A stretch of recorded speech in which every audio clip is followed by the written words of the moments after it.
Hello and welcome to the Overly Animated Podcast, where we take animation seriously. We talk animated shows and movies here, especially Miraculous Ladybug and the Owl House. Find everything about us at overlyanimated.com. I am your host, Dylan Hysen, and today I'm joined by Delaney Stovall. Hey, y'all. And April Collins. Hi there. It is here, our discussion on the Ladybug movie, I guess hotly anticipated at last, after it's been 2 months or something, but we were waiting until we finished season 5, and now we're here to discuss the Ladybug movie entitled Miraculous: Ladybug and Cat Noir, the movie. Yes! Oh. Yeah, trying to find it on Netflix was annoying. Oh, yeah. Yeah, you have to search for it. They're done with the movie. You had to search, yeah. I don't know if at the time. Tried. I looked through all the what's new on Netflix, and then that's what I did. It's not new anymore. Okay. Rude. I guess at least you could search Miraculous. I think I probably searched Ladybug. I searched Miraculous. I got MIRA, and then it was oh, I know what you want, and I was like, cool. Yeah. Well, okay, when I hit search, I didn't even type anything. It was Ladybug, and I was close. We're getting somewhere. I think I should have opened the podcast with a musical number. I think if we were more dedicated, this would be a musical podcast. If any of us were talented enough. I'm talented enough. Okay. If we had given ourselves more time, maybe. I could see it's not out of the question that April's still going to pull out a song at some point, but definitely not Delaney. I know, my absolutely goodness. But look, maybe Also, Luke will come on for a song. I did not know this was going to be a musical, so I was wait. Maybe. You didn't wait. You had no idea this was going to be a musical. No, and then she starts singing, and I was like, "What?" Okay, let's get into it. So we are going to spoil the movie, and I think it's hard to talk about this without getting into spoilers for all of season 5 of Ladybug. So I'm going to put up a blanket spoiler warning. Spoilers for all of the movie. Spoilers for all of season 5 of Ladybug. Spoilers to musical. If you didn't know that already, I'm sorry. Delaney already spoiled. Apparently that would have been a spoiler for you. It's a movie, and you have to search for it in Netflix. Yeah, that's we spoiler covered too. that part. Yeah, so if you just watched the movie and you're thinking of watching the show later, I guess don't listen to this. But whatever. You know what? Do what you want. It's fine. We're gonna spoil some things that don't happen in season 5 for sure. But other than that, it's not like there's that much. But that is a pretty big spoiler. Anyway. Spoilers for the movie and all of season 5. I'm very interested in your guys' reactions. I have no idea what Delaney is going to think of this movie. But Delaney, what did you think of Miraculous: Ladybug and Cat Noir, the movie? What do you think I think of the movie? It's definitely more likely that you didn't like it. But you might have loved it because of the ending. Okay. This movie is terrible. Okay. It's so bad, but I love it. But it's so bad that I love it. You got both though. Yes, and both. This movie is horrible and it's great. I'm glad I didn't really have any expectations because I didn't know. It was just I knew what the movie would look like based off of pictures we've seen. But that's all I knew about the movie. And that it was kind of like an alternate season 5, which it wasn't really. It just was when we talked about it last time, we thought this was a retelling of the ending, but no, it's more of just an alternate telling of the entire show. Yeah, which I'm fine with. And okay, controversial. I think it's better than the Steven Universe movie, so that's something. That's extremely controversial because on this podcast, I said the Steven Universe movie is the best thing we've ever covered.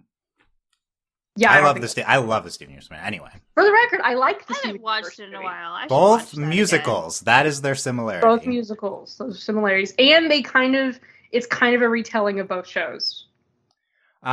Steven takes place after, and it's but it's an encapsulation of the show, kind of similar to how this is. I see what you mean. This movie's awful, and I loved it. It was so good. Unlike the video game. The video game's just bad, and it's not fun. The movie's awful. So you had fun with it? Okay, interesting. There are good things about the movie, but it's also terrible. It's so good. Okay, and we'll get into all of our favorite parts. April, what did you think of Miraculous: Ladybug and Cat Noir, the movie? I love it the whole time. I know, right? I'm gonna find ways to get you to say it throughout this entire podcast. I'll gladly say that. Okay, I think we're at the count 3. I'll try and keep count. Okay. Yes. And everyone, take your votes or take your votes now on how many times Dylan will say the name of the movie. Over or under 10. We're just glad it doesn't have United Heroes with a Z in the title. You're right. You're right. Okay, this movie. I liked it. I'm gonna say that. It's so much different from like the show, and I think the first time I watched it, it was extremely like I was just like, "What is happening?" Yeah, right. And then I kept getting really distracted by the voices because even though it's essentially the same cast, not everyone sounds like they do in the TV show. And then and again, I can't handle it. Like the voice change from talking. Yeah, I was gonna say it like takes me out. It was extremely jarring every time they would start singing because the Baronet like talks and then when she become quiet.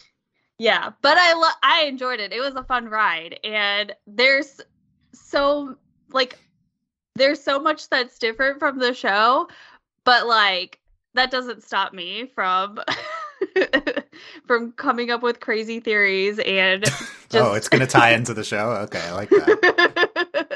No, it's not going to tie into the show, but like... Crazy theories about the ending, yeah. This is like an alternate Ladybug universe, so like we can like... It's a huge alternate Ladybug universe, and so I'm ready for this. I'm ready for this discussion. I've been waiting for it all day. Me too. After I finished it, I was like, I'm ready. Did you rewatch it, April? Yes. Yeah, I had to. So did you said it was like you were too different from the show the first time, and then the second time you more like settle in, right? And yeah. Because I think the biggest thing that like kept taking me out of it was the voices, and then it's rough. And then whenever like they would switch to like the people, I say the people singing, but you know what I mean. Like that it was really, really hard for me. And it's just a lot at first. I definitely see that. But I will say that the only person who voiced their character and actually sang was Keith Silverman. Silverstein, and I was so Silverstein, and I was so excited. I have one of my notes. Like, one of my notes is this stupid movie is worth it since we get to hear Keith Silverstein sing again as Hawk. It's so amazing. No, as soon as it started, I like felt Dylan and April's presence. It's the sequel to the Hawkmoth rap, if you remember this. Mm-hmm. And then every time you see Luca, I was like, Dylan. Oh yeah, every time I was like, oh look, there's Luca. Yep. I felt like I was obviously me too. I feel like I was in a high school reunion or something like that. I like the movie because it's like being a tourist. Like, yes, kind of what it felt like. I'm on a tour of Ladybug, and I get to be like, oh my god, look who it is. Did anyone else get excited about the Eiffel Tower? Obviously, I have some complaints. Destroyed the Eiffel Tower. That was their move. They were like, well, that's the move. No, that tracks with the show. I mean, it does. They had to, but it's just great. Yeah. It's good. Okay, I have like very mixed feelings about the movie, I would say. That's fair. I understand Delaney's reaction because I think the first time I watched it, I definitely didn't think it was good. So I get that, but it was fun. I rewatched it, and like there's aspects of this movie that are pretty bad, but there's also a lot that I actually love, which I kind of don't want to love. Like I kind of don't want to love this movie. See, I totally get how you're feeling though, Dylan, and that's also part of the reason why I had to watch it a second time, because I was so unsure of my feelings, and that's why I'm also ready for this discussion. I know it's a lot. So the dialogue and the story are like pretty bad, regardless of if you rewatch it. So I think the script could have been better, but a lot of times that people say that about movies. It's like the hardest thing. But the songs are great. The songs are like yes. I did appreciate them a lot more. So in addition to rewatching, I've been listening to the soundtrack for a week. So I've heard these songs like some 10, 20 times. I need to do that. Yes. Maybe, I don't know if I can get Tanya to watch, but maybe I can make her listen to the songs, which is the only reason I want her to watch it. Just like covertly like put them on in the car or something like that. There we go. The songs are also like generic, but that's kind of how musical songs are. Yeah. So I think it's fine. It's just the surrounding story should have been better. If I Believed in Me is like the most generic song I've ever heard in my life. Yeah. Yes. Yeah.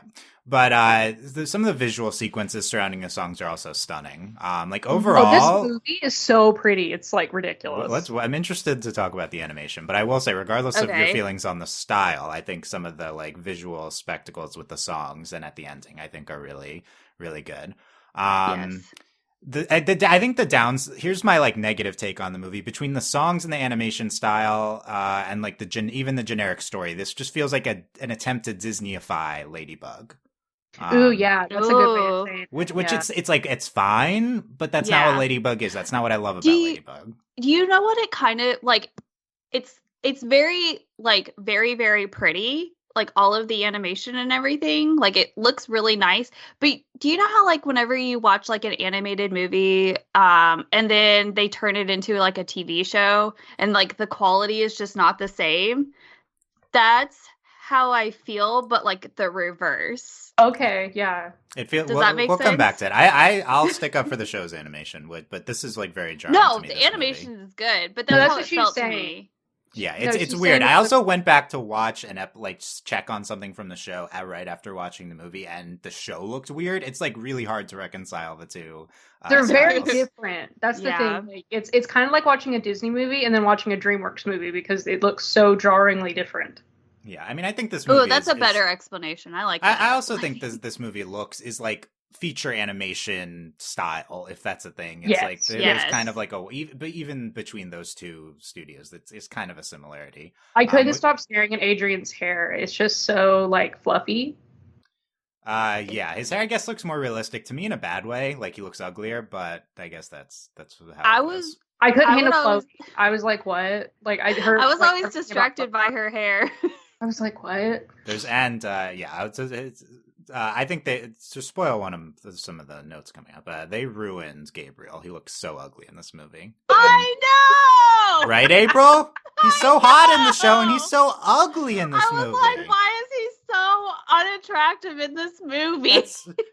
He's supposed to be hot. That's why he's a great villain. He is supposed to be our Hawk Daddy, and he was not. My biggest complaint is what they did to Gorilla. He didn't deserve that. I don't even remember seeing Gorilla. Where is he?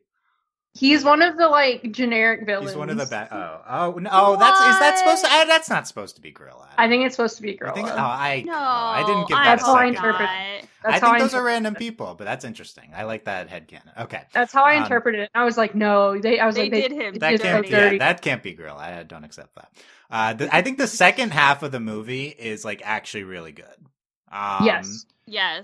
So like it's not like the story is like suddenly great, but the second half is packed with incredible songs and visual sequences, and then the identity reveal, which I have to admit I do love in this movie, and I don't think we will have to talk about. We're going to talk about it. I don't think I can separate it from what happened with the show, so I don't know how I would feel if the show went differently. So I'm very glad we talked about this movie second. I will say I was spoiled, but I knew we were getting an identity reveal because people on Twitter were like, "Oh my god, I can't believe the movie gave us what the show would." I assumed the only thing the show didn't give us. So yeah, I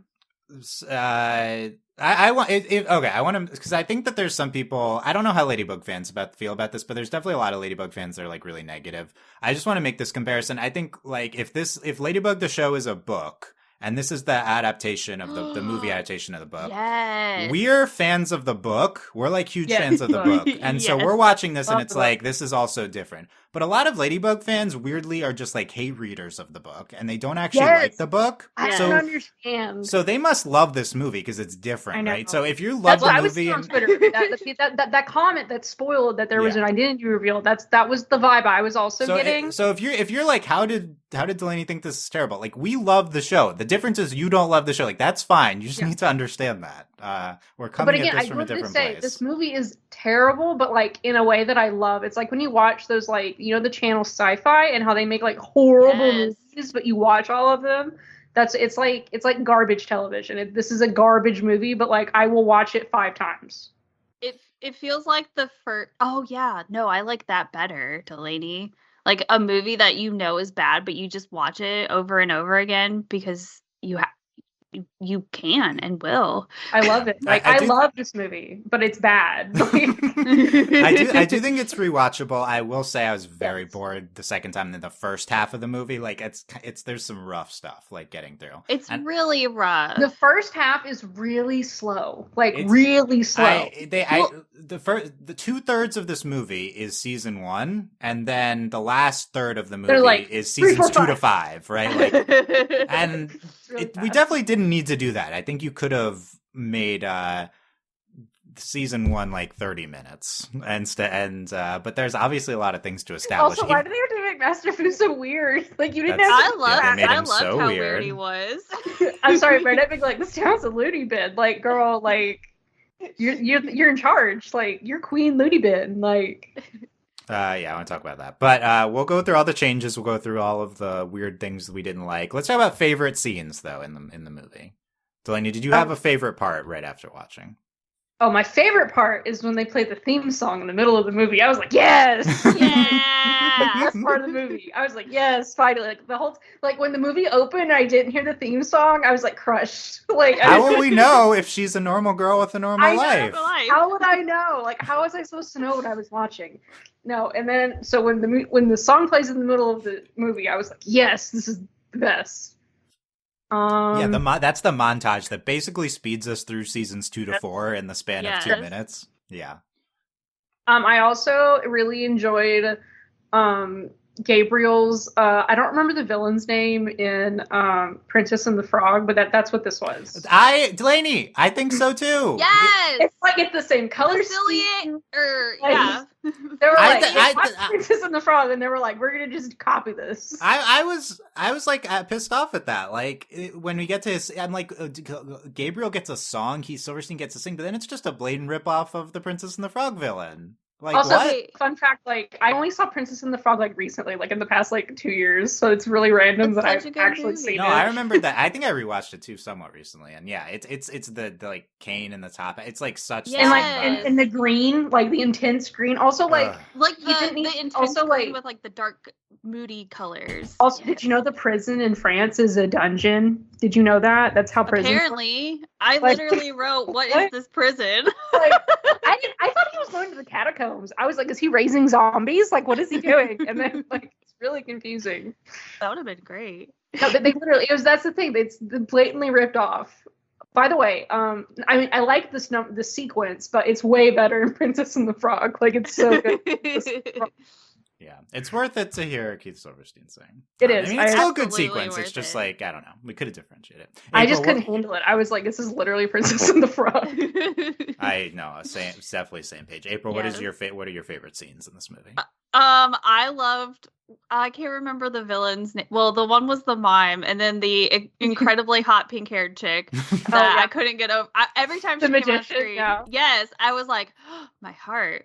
I was like, why did they have to make her so attractive in this movie? Oh, we have to make Gabriel ugly, but we can make the other villains hot? Wow. Exactly. Who are these people? Like, here's the thing. I was like, you like blatantly see Mr. Pigeon in like the first scene of the movie. And they're like, here are these two random people they don't even care to show akumatizations or whatever. Like, it doesn't matter.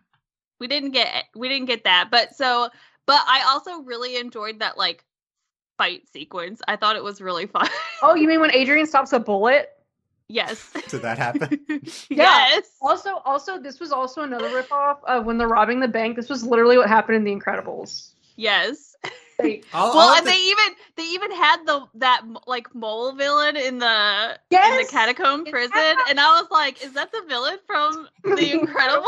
Is that the Underminer? Like, I'm so confused right now. Yeah, the action to me in this movie feels very much like we're doing a movie, so we have to have these like, there's like very movie things that happen in the action sequences, which is like, I guess that's good because that works for movies, but I don't know. As a Superman fan, I really enjoy the Stronger Together. It's annoying and not how it works at all, but I enjoyed it. Yes. They're stronger together. What don't you understand? Ridiculous. Okay, here's utterly ridiculous. Oh, yeah. Did we have... She didn't say utterly ridiculous. No, what was the point? Not once. Yeah, there's no point to Chloe unless she says utterly ridiculous. We all know that. We didn't even see the mayor. Like... Oh, yeah, no. True.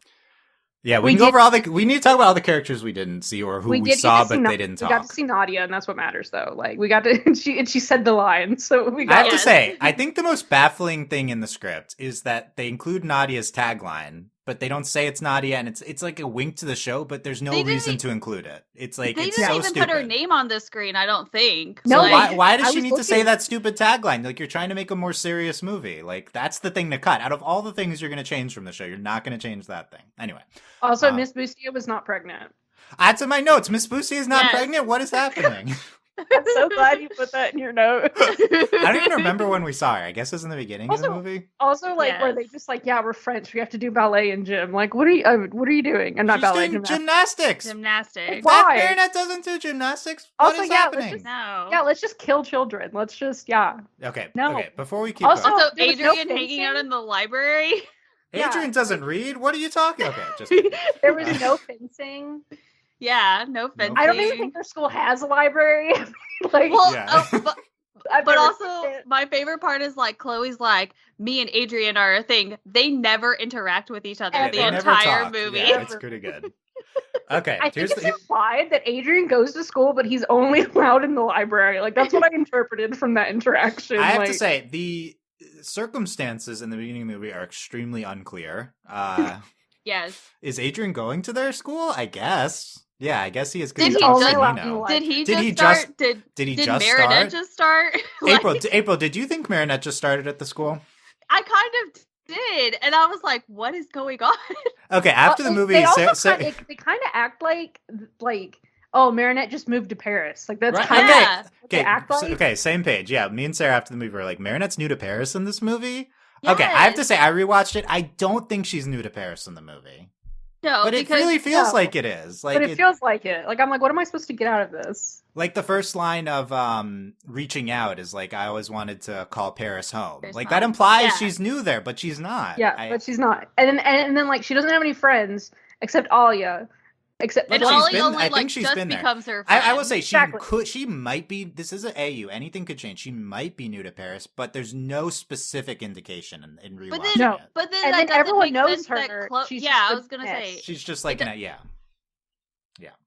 I think Alia is probably new as well, like in the show, because she meets Marinette, and if since Marinette's not new, she would have known Alia.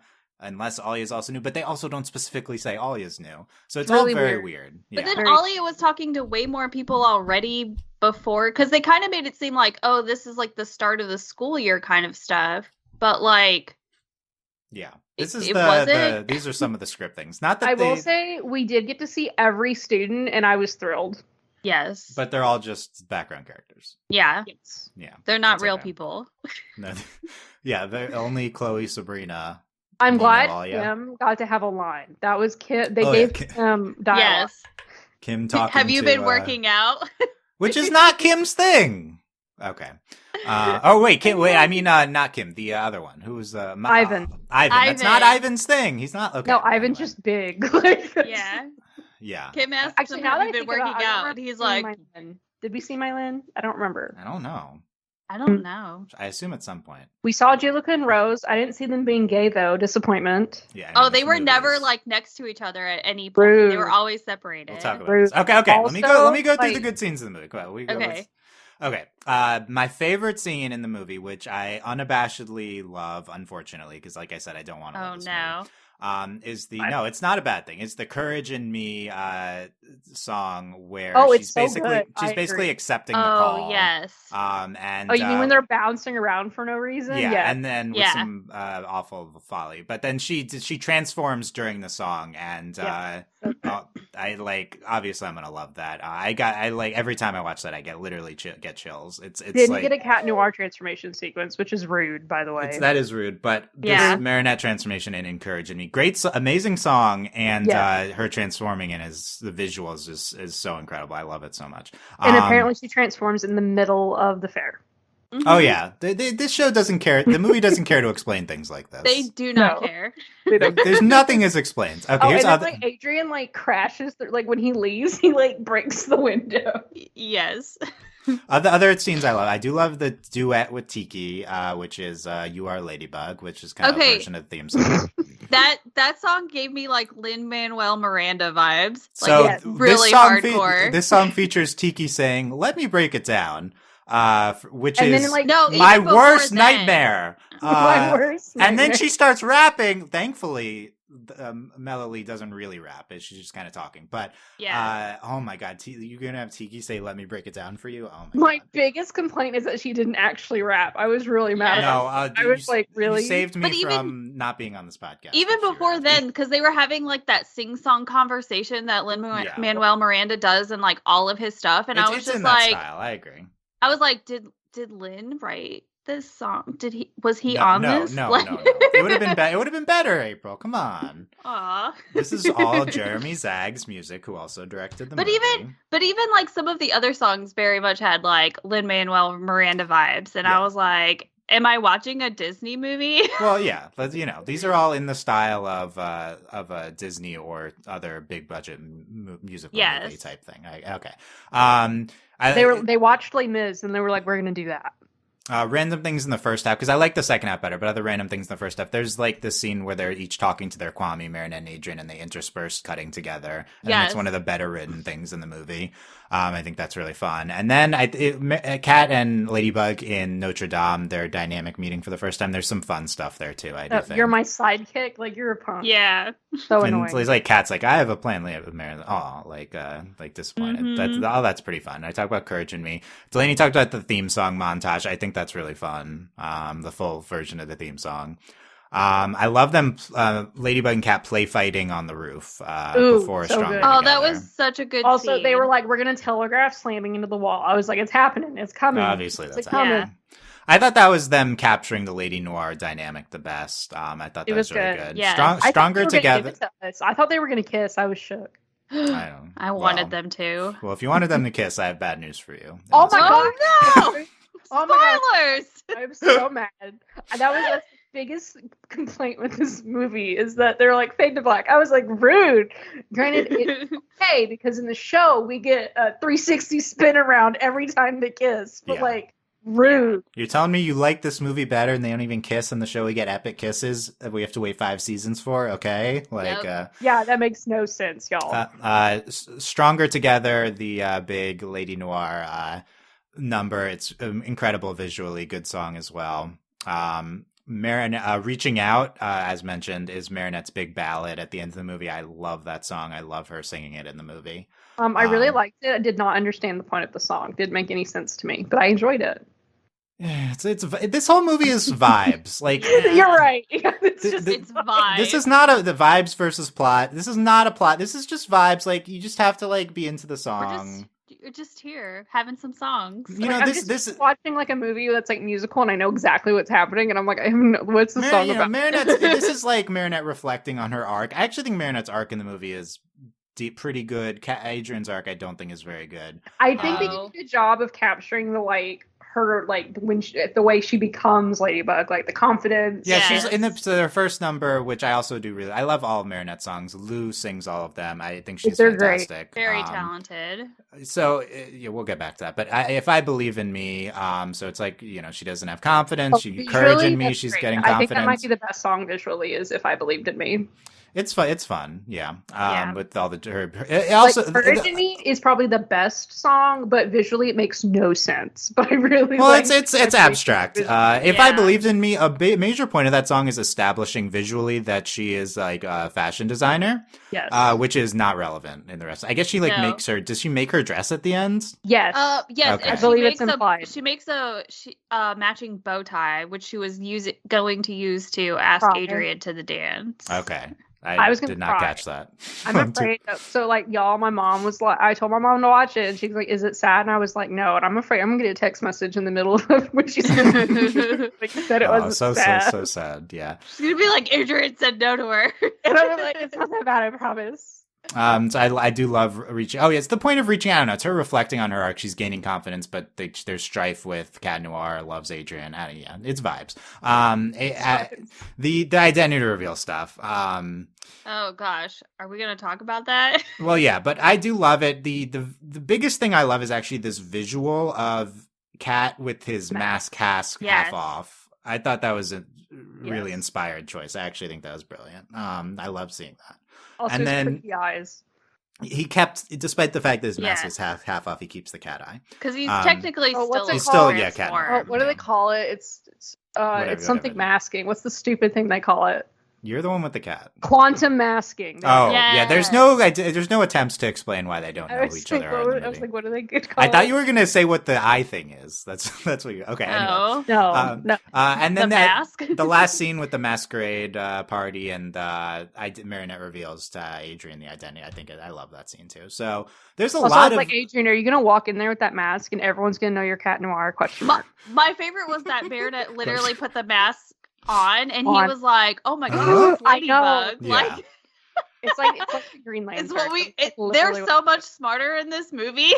I think that like the stupid identity stuff with the mask works better in a 90-minute movie than it does over the course of 8 years, for sure. Yes, you don't question it as much. Yeah. But there's a lot of good stuff in the movie. A lot of it is focused in the second half. I don't know. Then we'll go over a lot of things we didn't like as well. But I think like for the big scenes, the movie showed up. So you can just rewatch all the musical numbers, which are all on the Ladybug YouTube, and it's all really fun. And then so let's talk about the identity reveal. Okay. Because Delaney, do you agree that like for me, this definitely feels cathartic to some extent after not getting it in the show? Yes, I would probably. Yeah, definitely. Like, granted, it's hard for me. I was spoiled, so yeah. I mean, I assumed it was happening too, but like, not like we've ever seen it happen. Right. Like it was reversed. like this is like in an alternate universe. This is what could happen.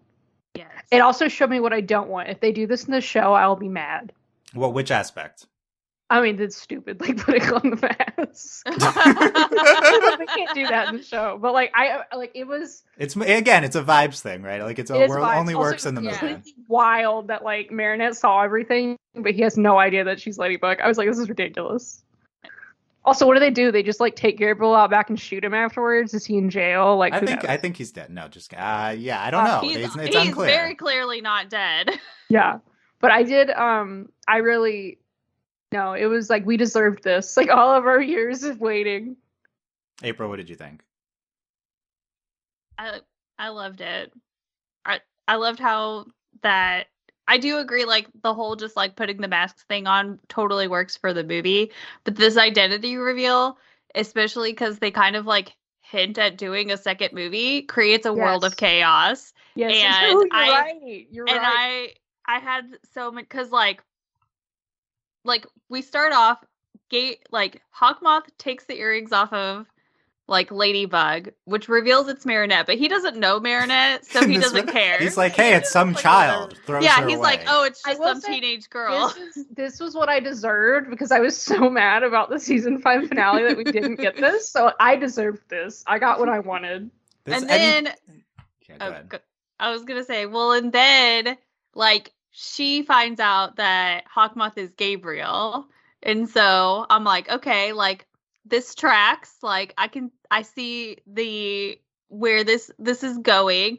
Then Gabriel finds out that Cat Noir is his son, and then this like the reverse of them. So like Adrian knows that his dad was Hawkmoth. The world knows that he was Hawkmoth, and I'm like, okay, this really complicates things because Gabriel's still alive, and he knows who Ladybug is, and he knows who Cat Noir are. Except he doesn't know who Ladybug is, because he's like, yeah, but I mean, like, he know, in a sense, he knows. Like, he's it's like when Lex Luthor, like, takes over the Flash's body, and he, like, takes his mask off. Like, I don't know who this is. Yeah, exactly. It's just like that. And so that's just so chaotic, because true. Gabriel can't, like, he'd have to be in jail or something, but then he's in the underground catacomb prison. April, I see you're trying to work out what the plot of the second movie would be, and let me remind you that the first movie is only a vibes movie, so it's not like the plot made any sense in this movie. Okay, I will say but I can't help it. I will say, when I have to give this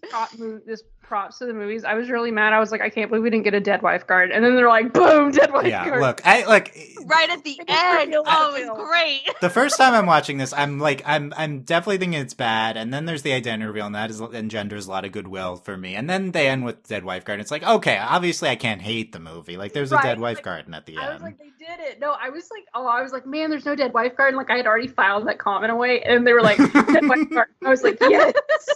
And she is the peacock, which is like a lot of possibilities. Because you think there's no Cinemonsters involved, and then maybe there will be. And then they were really vague still about Adrian. Like, I mean, I don't think it was vague. It wasn't even in play that he would be a Cinemonster until the very end of the movie. Oh, so good. But even in like his explanation, like Gabriel's, he doesn't like give a detailed I don't know how to say, like, a detailed explanation of Adrian coming to life. Does that make sense? I mean, it's like, implied that he was born, but yeah, okay, we can get into conspiracy theory with the movie. They like purposely don't say like, oh, and then when you were born, it was like, oh, and then you came into our lives. Like, those are not the same sentences. Yeah, we're in Cinemonster mode though, you know. We're always in Cinemonster mode. We are always in. Kind of like let's say the thing with like the villains, they don't get they get turned into monsters. Yeah, they're not everything. Like, the thing is, everything's the rules are all different, and we'll go through that. In terms of the identity reveal, I really like the way they do it with because there's infinite amazing ways to do it, and the show has chosen none of them. But the Marinette learns Adrian's identity, but Adrian has not seen her yet, and then at the end Marinette reveals herself to Adrian. I love that. I think that works really good, especially when this movie is like very focused on Marinette, potentially even more so than the show. I agree. But I like that. It was visually great. The biggest thing, again, because the plot is not the strong suit. Just seeing that mask half off with Adrian, that's the important part. And then Marinette like puts the mask on from the masquerade at the end. I love all that visually, and I do like the 2-tiered identity reveal. Like here, I think that, as we've talked about, when the show finally does this, I think it will be at the same time for each other, and but they've also explored this scenario, I think, in whatever episode they reversed it. I don't even remember. It works for a movie, but the TV show is in a way more complicated situation, so like simply putting on a mask and being like, I'm Ladybug it's not gonna cut it. Yeah, and I will say, in terms of the identity reveal, I wonder how this plays for someone who does not watch the show. Because I think for us, a lot of our catharsis has to do with the fact that we have seen the entire show and we are getting an identity reveal. I don't think this is a particularly earned moment within the movie. The movie rushes through everything so fast. So it's like, would I rather the show like drag it out in quotes for 5 seasons, or would I rather the movie do it in like 5 minutes? I'd rather drag it out. I want like the build up. The build up is the point. So I think how they did that, I think they succeeded in that, because like the big thing, like we don't really have this moment in the show. Like it's implied, but we don't really get that friction. Like because Adrian straight up like Marinette. So we get Ladybug rejecting Cat Noir in the show, but like we don't really get that really heavy Adrian rejecting Marinette in the show. And so like, I think they did a good job in the movie of doing that, and there's the friction, and there's what we get. That's like the payoff for the identity reveal. Yeah. Okay, that's a good point. I do think in the second half of the movie they did eventually hit on the love square dynamic. And that's a good point. That Marinette is like able to ask Adrian out, which is like baffling. Well, she's not only that, but she's like having actual conversations with him, and like I don't understand. I didn't get sitting that. on the bench and he's like talking about his mom. This isn't my Marinette. This is not my Marinette. I do think like dunked on Chloe too. Yeah. Oh yeah. No, she's and it like, you know, her arc is like gaining confidence. So like at the end of the movie, she's being more bold and stuff. Also, Chloe's not nearly as mean as she is in the show. Somehow she's true. pretty mean too. I guess because they threatened, the way they established that is threatening to record her. Sure, yeah. I do love the sequence that follows where she's just really like funny. I just want to have a screaming match with my best friend. I will say it's really funny. Like I did enjoy that. It was hilarious. Yeah, I think the movie does eventually hit on the love square dynamic, and like Delaney explained. And I think like the Ladybug formula that makes the show so great, if you wanted to distill it to two things, I would say is the love square. And I think the movie does a decent job of doing what it can with that in 90 minutes. So I'll give it props for that. But I think the other thing that makes the show really special is the humor and the campiness and the intentional campiness and the absurdity. And I think the movie does like a 0 to 5% good job with it. It's like very really, like toned down. Like the balloon monster is like the closest we get. Well, not even that. Like Master Fu's the closest that we get, and I don't even think that's really like the show's style of humor. Not fair. Yeah. Also, so his full disguise. Like I was like, what are you doing? So this is like a version of Ladybug that is pretty good with the romance. That has different rules and stuff. It's in 90 minutes and it's like not funny. I mean, there are some parts that are funny, but it's like completely different than how Ladybug is funny. You know. So I was gonna say, is it funny to like us because we've seen the show and we are and aren't making that comparison, but like someone who's never seen the show and watches this movie, do they think it's funny? Like, yeah. So I just wanted to, because this movie is, to get back to the book reader versus hate watcher. This movie is taking Thomas Ostruck's show, right, and he's not involved basically at all with this movie. Yeah, and it's trying to do like this bastardization, excuse my French, haha, of have we not made that joke in a Ladybug podcast? Probably because we don't curse. No, but I love it. of like the show's like incredibly intricate characterization and narrative and thematic buildup, and it's like, hey, I don't really care about any of that. We're just gonna have songs and we're gonna do the identity reveal at the end. And so like, yeah, it's fun for what it is. We're gonna set up a second movie and we don't know how it's gonna work. No, I'm really kind of stuck on the humor part because you're right. It's like, the movie doesn't have to replicate like Ladybug's like trademark, like I said, intentional campiness. Like it's trying to take itself very seriously, but that I think is a big reason why this movie is like much worse than like the best episodes. To me, they took the show, which is extremely mainstream, by the way. Like this is one of the most popular shows ever, and they're like, we're gonna make it more like, it's like they were like, we're gonna make it more mainstream, and I'm like, how? Yeah, it's they're trying to take. Yeah, you're right. Ladybug, despite being extremely popular and worldwide, feels very niche in some ways. And it feels like they were like, let's try and make it like more.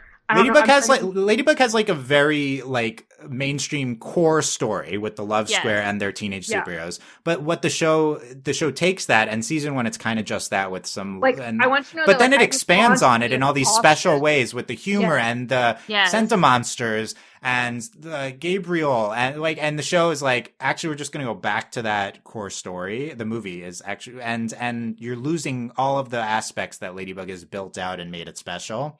Like I'm constantly accosted by children and adults when I'm wearing Ladybug shirts. Like, yeah, that's good. Yeah, perfect. Everyone the show is so popular. So like, the other thing is, I felt like they really tried to like, because like in terms of like the humor, and then like in comparison to the show, like it almost felt like they were trying to cater to like that childhood audience, which is why like that whole scene with like Plog did not hit for me at all. Oh yeah. And I was like, I had like secondhand embarrassment watching that scene. I will say I really enjoyed how grumpy Plog was. Like that was great. And also Plog was a literal cat. But I really enjoyed that he got it out of the trash though. He's so nasty. It's so gross. Well, and I was like, thoughts on Tiki and Plog. We can talk about that now. I hated farting Plog. I hated farting. I hated it. I hated it so much. It wasn't funny. It wasn't like because like I'm known for complaining about fart jokes though, so I don't know. I'm biased, I guess. But like Plog in the show is really good, and they really made him bad. Fart jokes can be funny. The problem is that like. The problem is you can't introduce a character with fart jokes. Like, you can't do that. Yeah, it's compared to Tiki, who I actually like movie Tiki. That's wild. Oh, my God. Movie Tiki is more serious, and I think that fits the movie, which isn't very funny. So I think, like... much less, like...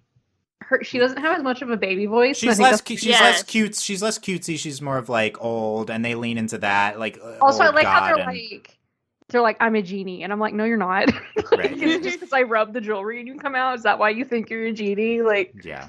Also, So, I don't grant wishes. Then you're not a genie. That's the whole point of this. I did love that. That was really funny. Movie Tiki is not scary because she's not cutesy. Show Tiki is scary because she's like an all-powerful god in a cutesy form. That's what makes her scary. I did really enjoy Tiki being like, "Oh my god, you can wear pants." That was really good. That was a good moment. I liked that. Oh, I like you guys.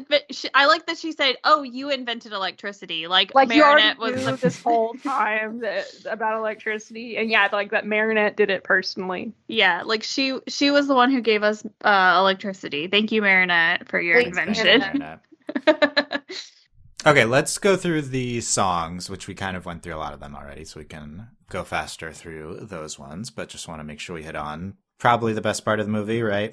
All of the songs. The music. I do think it's a fun and makes sense because Jeremy Zag does some of the music for the show, so it makes sense that the best part of the movie would be the music that he brings to the table. And I think they probably spent the most time on this. I don't know.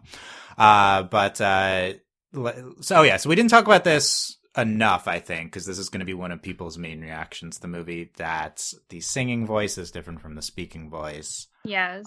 So in English, Christina V does do Marinette's voice, but Lou does Marinette's singing voice. She also does the singing voice in French, and Lou is long, like a member of the Ladybug universe. She partly sang a version of the theme song a while ago. So it's nice. I think she's so good in these songs.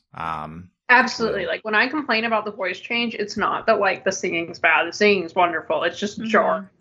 And then Bryce Papenbrook, as usual, does Adrian's voice, but Drew Ryan Scott, credited as Skvair on Spotify. I don't understand, but he does Adrian's singing voice. That's his stage name. Is it? Or I don't know. That's my guess. It could be the company name. I don't know. Anyway, and Elliot does the French version of Cat's singing voice.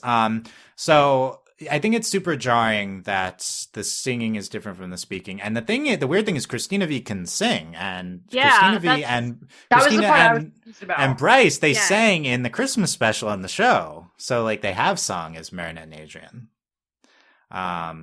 I wonder if it was like a scheduling you know what I mean? No, like I think it's super intentional. I think we want Lou. Like Lou is like the tentpole Ladybug singing voice, I think, in their eyes, and we want her singing as Marinette, and she's also really great at it. And so then it's like, okay, if Marinette's gonna have a different singer, then Adrian also has a different singer, I guess. That's my guess is the thinking. But I feel like this is like because we want Lou doing the singing. Maybe. But in my opinion on this is, I think I wouldn't mind, honestly, since this is an alternate universe, if Lou did the speaking voice in addition to the singing voice. Now she's French, so I don't know if how much that works, but she can sing in English. I think Lou speaking and singing would be amazing. I think Christina V speaking and singing would be amazing too. But this weird mismatch is kind of where a lot of people find this jarring, I think. Agreed. It's super weird. No, I definitely would prefer like if it was just the same. It could be Christina V or Lou. Don't care. And we love Christina, so it's not like I don't want Christina doing the voice, but I don't want two different people. It's honestly it's fine. Like it's very jarring at first. I think once you get used to it, it's okay. But I think a lot of people are finding this weird. I will say for me it was jarring every time. I was like, oh, she's singing now. You can tell she's singing. Even like the second time through, it's still rattled my bones. Also, like during the songs, like there's some speaking lines sometimes, and it switches back to Christina. Switches. Yeah, it's weird. I'm like, y'all can't be doing this. So let's go. So we have "If I Believed in Me." I think all three Marinette songs are brilliant. Personally, I agree. Mm-hmm. I think this is. I was waiting the whole time though. I was like, Adrian's song.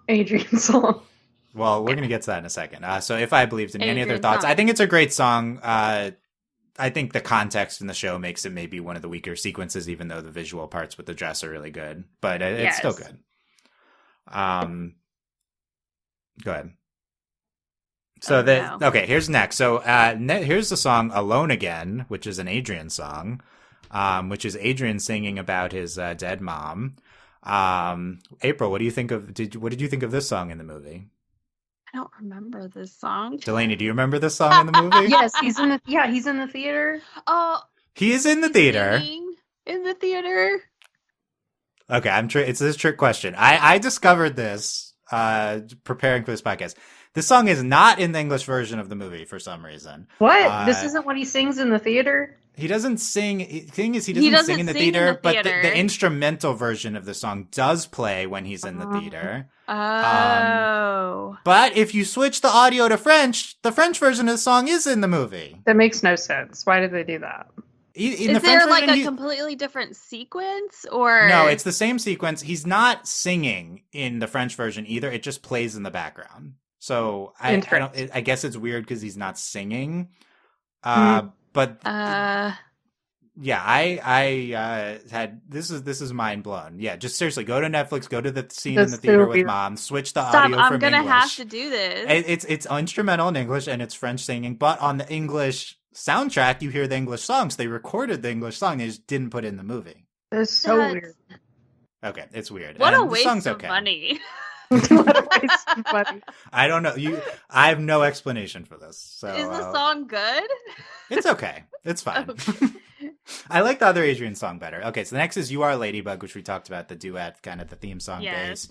Let me break it down for you. I think visually it's fun too with them. Yeah, I think it's fun. I like the like Tiki and like Marinette dynamic of this, and I think it helps set the course for like Marinette's arc too, of her like gaining her confidence and everything along those lines. So I think, yeah.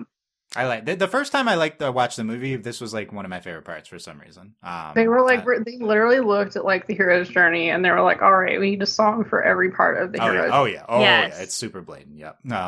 They were like, "Reject the call." Check.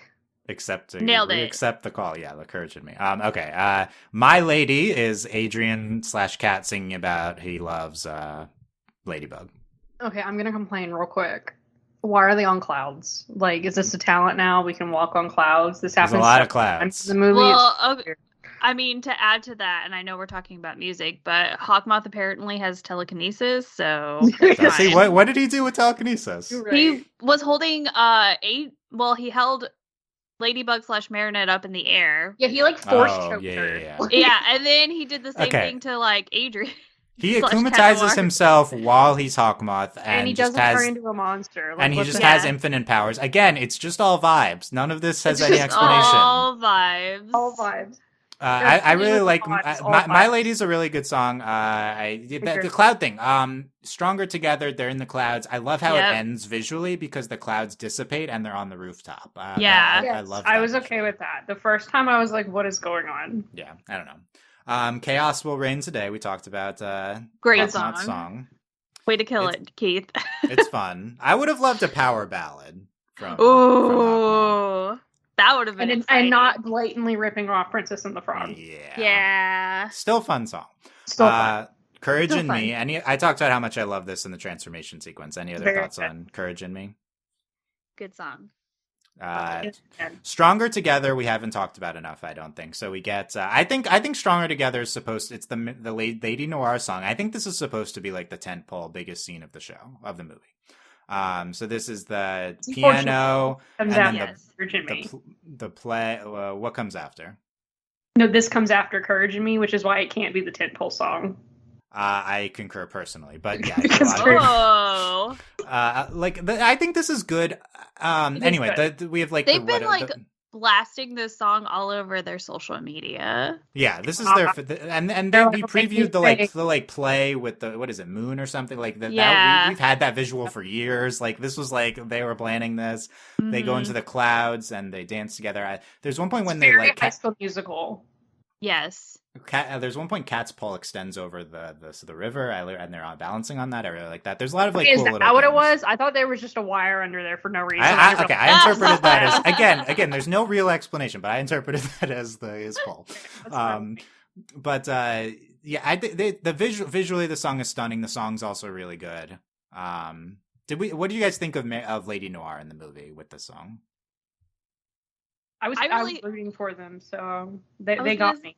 Yeah, I was gonna say the same thing. Like I was cheering for it. I wanted it. I wanted it. Yes. Well, and I wanted it more than I wanted Adrian and Marinette. Wow, that's big. In this movie, we spend more time with them, I guess. Considering Stronger Together. Well, we spend more time with them. Like we see them interacting together. I think especially because of the Ladybug season 5 now, where we don't get the Lady Noir payoff, they don't get them fighting together. I think seeing them here is pretty cathartic as well. Yeah. I also, again, I do really love the play fighting scene that comes before this, so I want to give credit to that scene. But that followed by this song, it's really good. And we get Reaching Out, Marinette's ballad. She sings from her balcony. I really love it. Lou's voice is really, really incredible, I think, in the scene and everything. Yes. And then that's it in terms of the movie. Then there's Now I See, which is a duet that plays over the credits. Okay. Yeah. I think it's a great song. There's no visual accompaniment. I think that's a great song. I was like, I don't remember it. It's over the... And Netflix does the Netflix next up. Sucks. And there's an original song playing over the credits. You have to let the credits play. And they're like, no. I was getting mad at Netflix. Like, I'm going to watch Nimona, and Netflix kept being like, Nimona. And I'm like, I'm going to watch Nimona. Can you let me finish this movie? Hey, Delaney, you should watch Nimona. I think you should. Irritating. Hey, Delaney, have you watched Nimona? Have you watched Nimona? It's actually a better movie than this movie, so you should watch it. It's really good, actually. It's really good. Shocked. No, Tanny and I, but we've literally been planning to watch Nova. It's really hard to get us to sit down and watch a movie because she's do a double feature. And the thing is, Tanya needs to see Farting Plug. We need her opinion on this. So while I was downstairs for our break, I was like, oh, by the way, they introduced Plug with farting, and she was like, ew. Oh, I absolutely hate Plug. Thank you for getting some reaction to that. Yes. Yeah, I told her, I was like, I'm just gonna make you watch. I'm just gonna make you listen to just the Plug parts. Yeah. Yeah. And I want you to watch the movie. Well, and honestly, just let her know that Plug's hardly in this movie. So really, she just has to watch the fart scene, and then whenever Adrian's like, "Oh, you're supposed to make a girl wait," and Plug's like, "No, we're going now." I really enjoy that Plug's like, "Oh my god, look out the window." Yeah. Also, Adrian's he's kind of really annoying in the movie. He always has his earbuds in. I'm kind of over him. Interesting. Yeah. And supposedly he's best friends with Nino, but he's just now starting to go to the school. I don't know. But also not. I don't know. Plug should have sang. Are they in high school? We just don't know. Well, and then yeah. I was gonna say, what do we think Adrian is listening to in his headphones?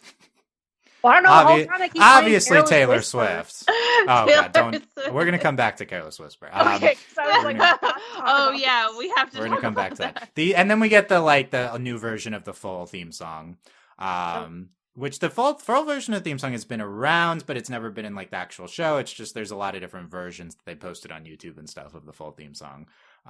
Which it's been requested we rank the versions. So that might happen at some point. Ooh, but I like that. I like the version. Listening to the K-pop version. Oh, it's so good. Oh, I didn't remember that. Yeah. The K-pop version of the theme song. It's so good. Yeah. Okay. Any other thoughts on the songs? They're great. I again was not ready. I did not know this was a musical. So when she starts singing, If I Believed in Me, I'm like, what's going on? That's so good. You didn't know it was a musical. There's another song with Lou that I thought was going to be in the movie that we loved, and then it's apparently that was the other thing. There's other songs too, I guess, that aren't even in this movie. I don't know. I really think that they were like, okay, here's how we're going to divide up the budget. They're like, we're going to spend all our money on the music. They're like, we're going to spend all of our money on animation and music. Because the script vibes. Absolutely not.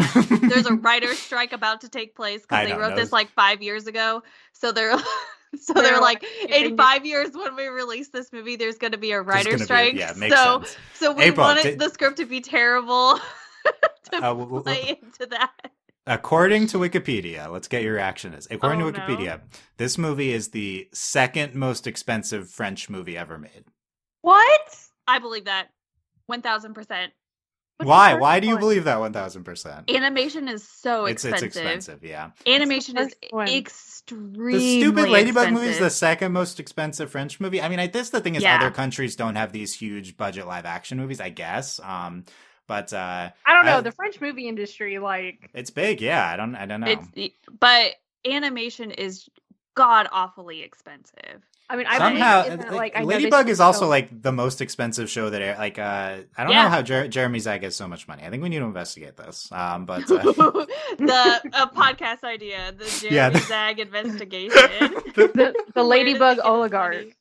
I assume we got a lot of what's the studio on this? Who financed this movie? Could we look? I don't care, honestly. There's the thing is they made a production company for this movie, so Yeah. the Awakening production, and then there's SND. Oh yeah, I saw. Okay, I did see that when it opened, and I was like, what? Yeah. Okay. Did we talk about the anime? Okay. Let's talk about the lowlights first. The worst parts of the movie, because we talked about Careless Whisper. That's on my list of the worst parts of the movie. That's definitely a low light. I agree. They used it twice. Okay, the first time I was like, that's fine. The second time was not okay. Careless Whisper, to be clear, is a song culturally associated with like sex and Yes. sexual attraction. And this is a children's movie. It's not about romantic attraction. They're like 14. Also, it's so overdone, and they're trying to be like cheesy and funny, but it's not. You could have produced, wrote something else. What they should have done was like anime Heart Eyes. That would have been so much better. Yes, with like dreamy like music with bubbles popping. Literally, we could have done that. You know how many times they've done that in the show? Like 1,000 times. It wouldn't be that hard. Other lowlights in my notes. The Gabriel being ugly, but we didn't mention Gabriel's flashback hair in his. Oh there's yeah. a picture Oh yeah, of he had him. the long. You mean when he looks like Woody Harrelson? I was like, what are you doing? That is an atrocity to Gabriel. Why did you make him so ugly? And then why did you Throughout make him the even uglier entire in the movie. flashback? I will say I really enjoyed when he was like disheveled at the end. I enjoyed that. You're right though, they made him ugly. Yeah. Also, Emily looks weird. The hair in this movie is wild. It's the hairs, yeah. Yeah. We'll talk about the animation. I had Wise and Miss Bustier pregnant as a low light. The beginning at the... Oh, low light, we don't get Mr. Damon Cleese as Night Owl. Yeah, that would have been good. Oh. That's like one of the best parts of the show. Beginning is too long. I had that as a low light. So personally, I think the fights are kind of boring. That's one of my lowlights, personally. My biggest upset. Right. Where were the magic ladybugs? Yes! Oh, She didn't say Miraculous Ladybug once. No Lucky Charm. So Charm. First of all, she does the bye little butterfly, and then she doesn't fix everything. And then at the end of the movie, she does fix everything, but she doesn't say Miraculous Ladybug. She doesn't say Miraculous Ladybug. Why am I here? No magic ladybugs. That's how everything gets fixed. Is the magic ladybugs, and it was how did everything get fixed in this movie without the magic ladybugs? Thank you. It doesn't make any sense.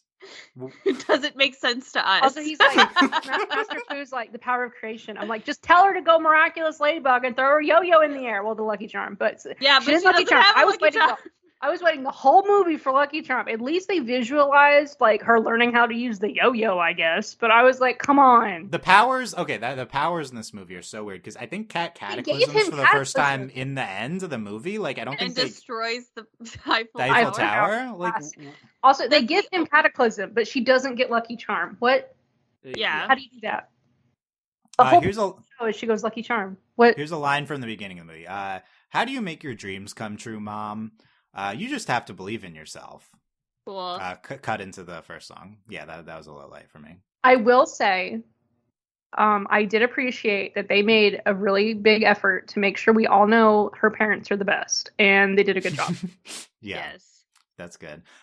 So the Cataclysm's the Eiffel Tower, but I don't think we show it coming back when she fixes it. They don't. No. I was so mad. No, they just show it fixed already, and they're like fixing the buildings. I was like, excuse me, I was looking forward to the fixing of the Eiffel Tower. They ran out of money. They couldn't animate the Eiffel Tower being put back together.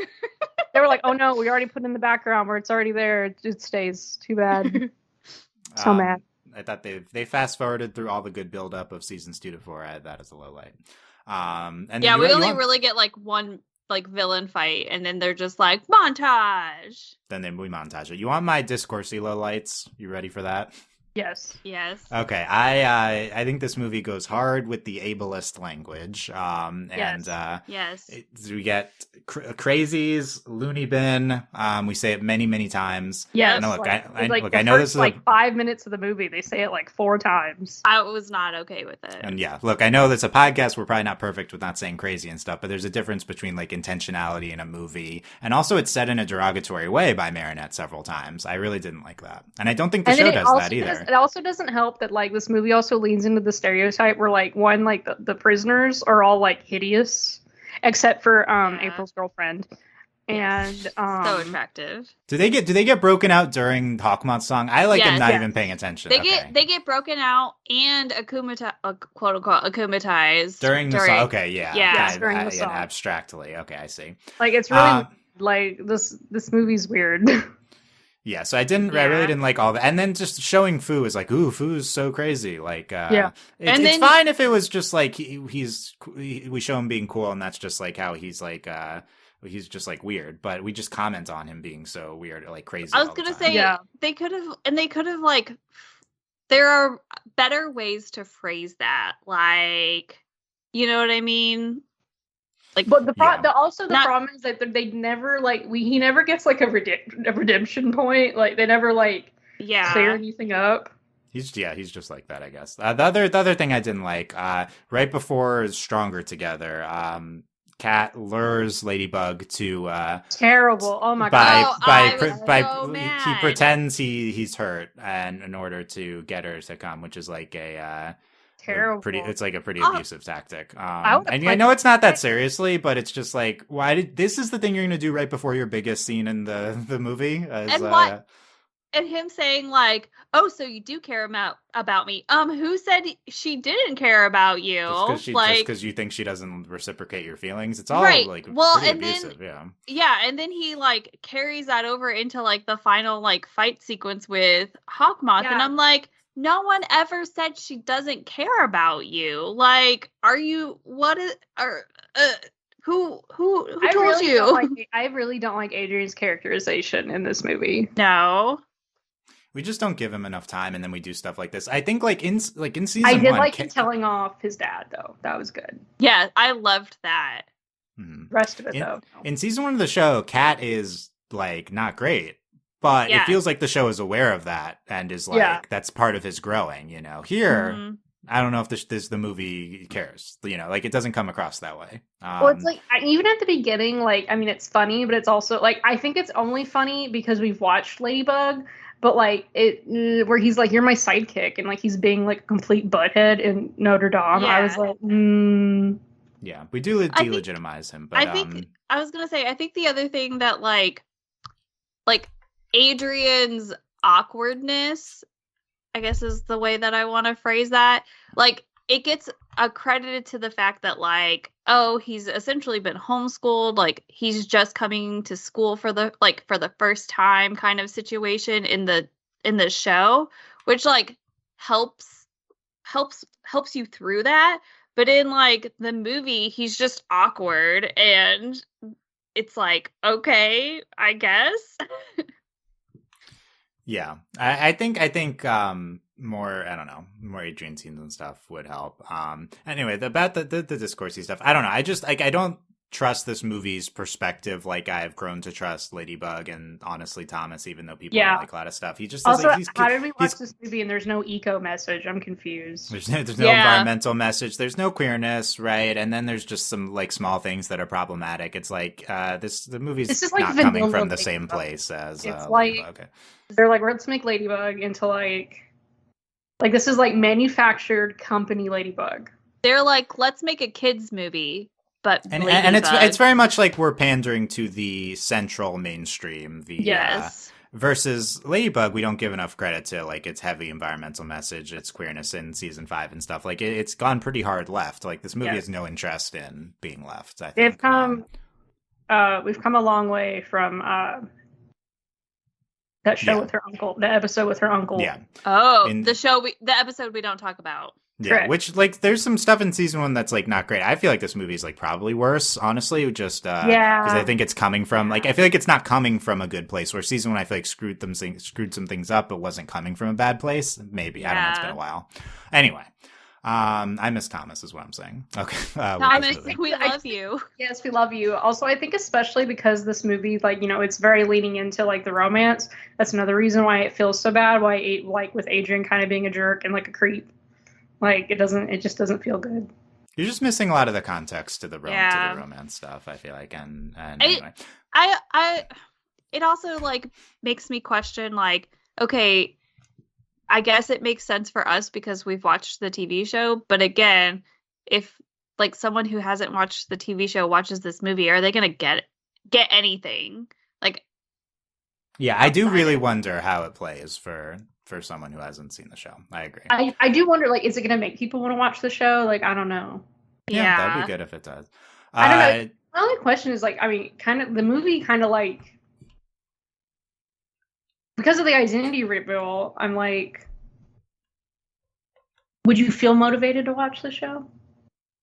Well, that's the other thing too, because I mean, this movie, it encompasses essentially like the first 5 seasons, and there's a lot of things that are different, but and obviously, like, there is more detail in the TV show, but like, it would be really almost hard to like transition from the movie into the TV show.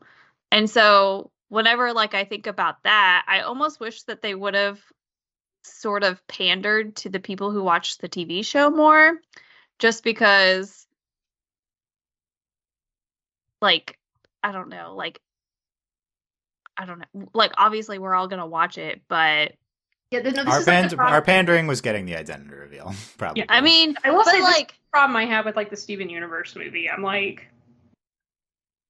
and then, but even less, this movie I feel like doesn't succeed, and like I'm like that. I don't know if this movie would make people watch Ladybug. It kind of defeats the purpose. Yeah. Look, it's an alternate world. I think more so than like 5 seasons. I think it's more of an alternate universe where the identity reveal happened in the middle of season 2, something like that. So that is interesting to see how it plays out in the future. Jeremy claims that the second movie is definitely happening. He claims that's shocking. He claims that the third movie has already been written. What? What? Well, that doesn't mean it will actually come to fruition, but these are the claims. That's wild. So we're gonna find out. Apparently, I mean, the last scene does. We'll come back to it. And the animation style, we talked about it a little bit already. It is done by Method Animation, who does Ladybug, but it's their Montreal studio. And it's we said it's more. They're both 3D, right? So it's a little weird because usually you'd compare 2D to 3D. They're both different styles of 3D animation. I think the biggest thing is a lot of fans are like, "Oh, the movie looks so good. I love it." I love Ladybug's animation style of the show. Yeah. I don't understand people on Twitter. They literally are always like, "The show looks bad." I'm like, "What? The show is great." I mean, especially if you watch the last like 3 episodes of season 5. It's like one of the most gorgeous shows. Like, the first season of the animation is a little. Yeah, of course there's some episodes that are rough as they go between animation studios of the show. But what did you guys think of the style in this movie? Did it work for you? I was fine with it. I was like just enthralled by Adrian's hair. It didn't like weird me out or anything. I mean, some of the characters looked weird. Like Chloe looked weird and Emily looked weird and Gabriel was ugly. But other than that, everyone kind of looked the same. I was upset that Olia's hair wasn't as big as it is in the TV show. Yes. Like, it felt very normal, and I was like, I mean, that's fine, but... It's funny that Olia's hair wasn't as big, and they made, like, Max's hair, like, ginormous. Yes.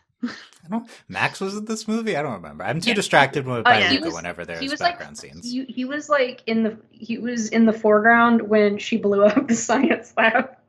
Oh, yeah. When did this happen? In the beginning.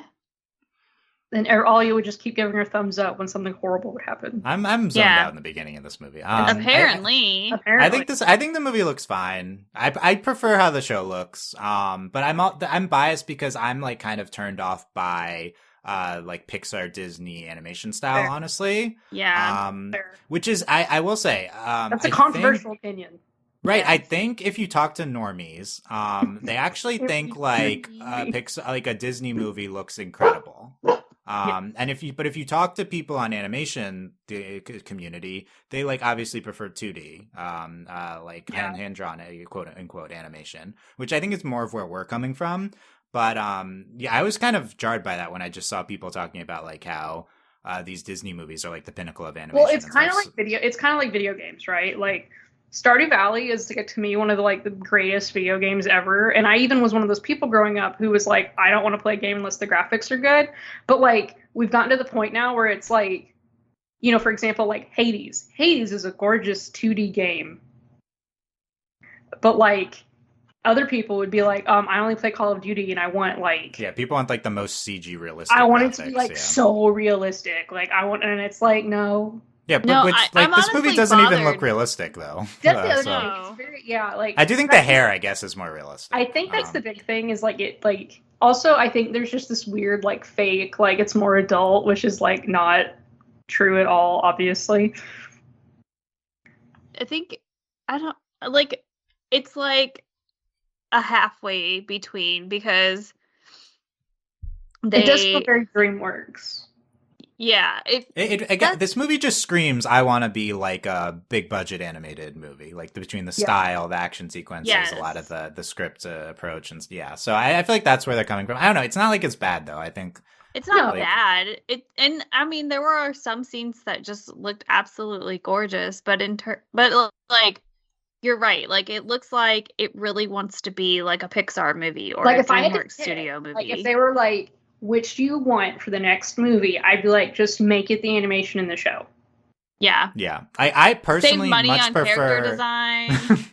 I much prefer Marinette's like show character model to the movie character model. And Marinette looks fine in the movie, but I feel like she looks more anime-y in this movie and in the show. I actually love hair, they okay, like it just always cracks me up. Like when they're like Marinette's hair is not blue.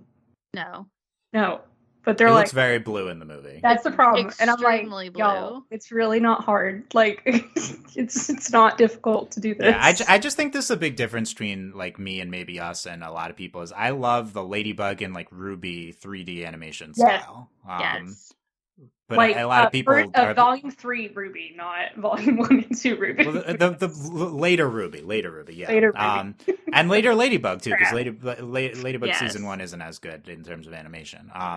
I love that television whatever. I don't know what you want to call it. I'm not as in tuned into the actual details, but I like that better than your Disney animation. But it's just okay, I should have said this in the beginning. It's just different styles. It's nothing is better than anything else. So it's different. There's no styles that are better than other styles, and if you want to treat it like that, then I think that's how a lot of people view anything that's different from what they're used to, which is why I think mainstream audiences think the big budget animation look is like what looks better. It's just what people are used to. That's also what people are used to, and when things look different, they they freak out for some reason. They don't take kindly to change.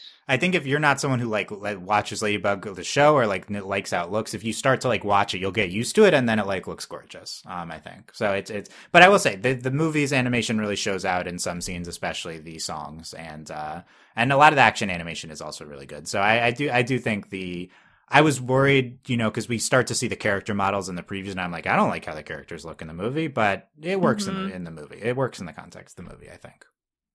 I think it was fine. Like I didn't have any. I enjoyed it. I do think like the movie looks good. Yeah. I definitely would just prefer the TV style.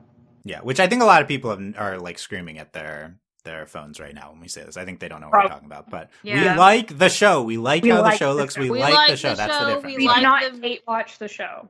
Yeah. And if you're someone who likes the show but doesn't like the animation stuff, that's also fine. Again, it's just personal preference. Okay. Talk about changes from the show. We've probably talked about a lot of them already. I was taking notes on this as we went through. We start with this Master Fu opening. And he's like, and the most sinister of all the miraculous is the butterfly. And I'm like, that's not how it works. Yeah. He's using it for evil, but it's not supposed to be used for evil. Nuru even says that. Yeah. Why'd you have to do this opening thing about dramatic? Oh, and the worst of them, the most terrifying of all the miraculous. But I know it's a different universe. Whatever. I mean, I don't know if that's the most horrifying one. That's the thing. It still doesn't make sense though, because Nuru literally is like, "This isn't how this works." I don't think they commit to that. Yeah, I'm fine if they change things. I was weirdly pissed off by this. Tom's like, "Don't forget your favorite cupcake," and it's a unicorn cupcake for Marinette. Like Tom would never make a unicorn cupcake in their bakery. It's true. He just wouldn't. I was offended for Parisians for that, okay? He would have made like croquettes or something like that. The fact that there weren't any was really upsetting. Yeah. We kind of get weird little flashbacks to how Gabriel came to have the Peacock Miraculous. The first one we get is it seems like he's buying it from a vendor, and I'm like, that's not how it works. But I think he might have been getting it appraised. I have no idea. Yeah. Because we get another flashback later, and he might have set out to look for it. So I have no idea. But I was kind of, and it was like whispering at him. It's like, no, they don't do that. Yeah. They whisper. He says, "Let darkness rise" as his thing to transform. Darkwing's rise. That's what it's. Darkwing's rise. Okay. Yeah. Well, I was gonna say, I also like. What is he was like talking to Nuru, like Nuru was still coming out of the brooch, but like Tiki wasn't like having conversations with Marinette or anything like that, even though she was like trying to engage her. The worst part for me was like during the fight, like at the end, and like she doesn't even have the earrings, and Tiki's like, hey, and I'm like, this is not how this works. Tiki's still talking to her and stuff. I'm like, this is not all the mechanics with the Kwamis are, and they show up as actual animals at first, which I thought was really cute, but I have no idea was super cute. Didn't like it though. That's also not how it works. Yeah. The Kwamis are all different. They made Fu weird. She did Miraculous Ladybug, gymnastics. The fact that she didn't Miraculous Ladybug is probably like the biggest betrayal. Like top 10. And he can't akumatize himself while he's Hawkmoth. That was yeah. Okay, there you go. There's a lot of other stuff too, but any Delaney, any other ones you wanted to point out? I'm sure there's more. April, any at top of mind? The fact that we don't have the pirate ship, like, where's the pirate ship? That's in the middle of the river. Oh, yeah. Obviously, the worst change to the movie is that Luca is in the movie, but he does not get to talk. He's going to school with him. He's, like, walking with Luca. It's wild. It's what alternate universe Luca does. Nuts. I think Luca does say "whoa" at some point. I think when she, like, wants him. Should we get Luca on to talk about his role in the movie? God, they did it just for you. Like they gave Luca Kagami not in the movie. Luca in the movie. There's no fencing. Oh yeah. The fact that there's no Kagami is honestly a crime. Where was she? Well, it kind of makes sense because it's like alternate season 1, but we threw Luca in there just because we had to have him in there. Yeah, exactly. Like, come on. Thomas literally called Jeremy up and was like, "Hey, man, you have to put Luca in. You have to put Luca in there for Dylan." That's the one thing Thomas would say to Jeremy about this movie. So you have to put Luca in there for Dylan. Just for Dylan. Oh, I appreciate it. I will say, if there's no Luca, I wouldn't have even been split on this. I would have hated it. So that's really got me there. It's fair. Alya and Nino in the movie. I think they're pretty cute. I did like that they put like their little romance in there. It was funny. Also, when he loses his glasses, so funny. That's funny. Also, I kind of didn't like Alya in this movie. She was kind of mean to Marinette. She like, it was kind of weird how they played her. Like, yeah. Also, she didn't say Lady Blog. What's the point? Again, what's the point? Yeah. Good point. Also, Natalie, weird. Natalie's like, yeah, I have to go home. I'm like, you don't live there? I'm confused. Oh my gosh, Natalie was incredible. Did she go home? I'm missing all these. She was like, what? She was like, Gabriella, do you need anything else? I'm going home for the day. Like, and he's like dead in his room. Yeah. The show was a complete success in every way. Just some of the dialogue. But Natalie. Oh wait, we'll get to the end of the movie with Natalie. Chloe and Sabrina. They're fine. Sabrina, like, being a real one for Marinette. Yeah, she covers for Marinette. Are there any other people other than them that talk? That talk? I don't think so. They have, like, randos talk, because they're just, like, talking crap about Marinette. Oh, yeah. Random. Oh, yeah, there's random people. Like, in the first song, like, Marinette's, like, going to say hi to these random kids. Like, who are these people? Also, just sitting at a cafe. So weird. Also, what time do they go to school? Who? No. Also, the like library scene like seems like completely like pointless now. Why does it seem pointless? I don't know. It just like, what did it do? They were like, oh, we've already met. Like. Oh yeah, that's their big meeting scene through the bookcase. Yeah. So weird. But I agree. It's just not as good as they some were like, of the how many stuff cliches can we fit in this movie? No, it's true. This movie can have so many cliches. Let's talk about the ending. We see. Also, there was no talk about Adrian being a model. None. Zero. Oh yeah, he's not a model. What? Zero. None. None. Don't understand. Not a single. Also, I really enjoyed it the whole time. Like, we already talked about this, but Chloe's like, yeah, I'm the other person. Like, no, you're not. Like, no, you haven't talked to Adrian at all in these last 80 minutes or whatever. You haven't even been in the same scene together. Like, right. The closest they got is after Adrian rejected Baronet, and Chloe's just hiding out in the shadows by the trash can. Yeah. Like, what Marinette actually asked Adrian out. Like, what happened? I don't know. Also, when Ladybug drops Chloe in the dumpster, 10 out of 10. Good stuff. Loved it. Space dumpsters all the way. Space dumpsters. That was a very grounded dumpster, April. It wasn't very grounded. It's a space dumpster in my heart. It just hasn't gone to space yet. Was this movie sponsored by Volkswagen? We need to talk about my gosh. Can we? Wait, hold on. Have you seen it? Can you Google Ladybug Volkswagen? Stop. Is it real? Is it the one I want you to Google it. Okay. God.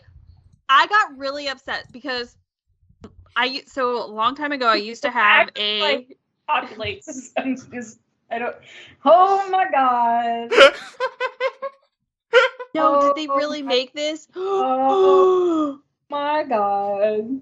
They made the car, the Ladybug Beetle. Stop! It's a Beetle. Real. I'm not even kidding you. I will go buy this thing.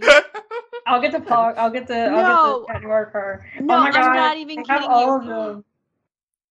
I need this car. I'm Grass Tesla. I don't care about that. I don't have all that yet. There's a press release. I don't even. Like how real is it? What's so the details my first car was a Beetle. I had a yellow Beetle, and then it died, and Volkswagen stopped making the Beetles. But if they're coming back, I want one. I want this. Y'all, this is ridiculous. Okay, how real is this? They just partnered for the movie, and I have to read this to you. This is a perfect match with the characters in the story. We are thrilled that the movie's beloved characters will experience their adventures with different, fully electric cars of our Volkswagen ID family. They definitely did not make clear that these are fully electric. Are you for real? Wait, are you for real? Yeah, I think I saw a shot of it for real, but it could have been CGI. I'm actually not sure. But I have to read this sentence to you. In this blockbuster, fully electric vehicles will be integrated in a meaningful way into the storyline. No, they weren't. They weren't. They had a car unveiling under the Eiffel Tower. This is okay. Anyway, I can't tell. I'm what's really so upset on Volkswagen's I just saw an Instagram website. post that. Yeah. No, I'm gonna send you a link this press release is like the funniest I've read in my life. I saw a post that made it seem like they made the cars in real life. I'm not 100% sure anymore. No, because I don't think they did. It's just so funny. No, because on like Volkswagen's actual web page for it, they're like, build your electric car, and it's like the one with Cat Noir, and it's like, and then like the one with Ladybug, it's like explore our used Beetle, and then the one. Yeah, and then like Gabriel's, it says find out more about our concept cars. Oh my god, so stupid. Okay, I'm so how mad are we they didn't kiss at the end of the movie? Getting back. Oh, 1,009 a million times. Like the fact that they fade to black. I was like, I literally yelled at my TV. I was like, "Are you for serious? Like that's not okay. Unacceptable behavior." I'm sorry. It's annoying. I appreciate like stark ending shots for things. I get it. But it's not okay. Movie leans so heavily into the romance. I feel like you got to do that. Oh my god, there's a video with Master Fu at a car wash with these cars. I have to play this video. I'm sorry. Why is Master Fu involved in this? I have no. I'm gonna mute it, but I'll tell you everything that happens. Okay. Oh yeah.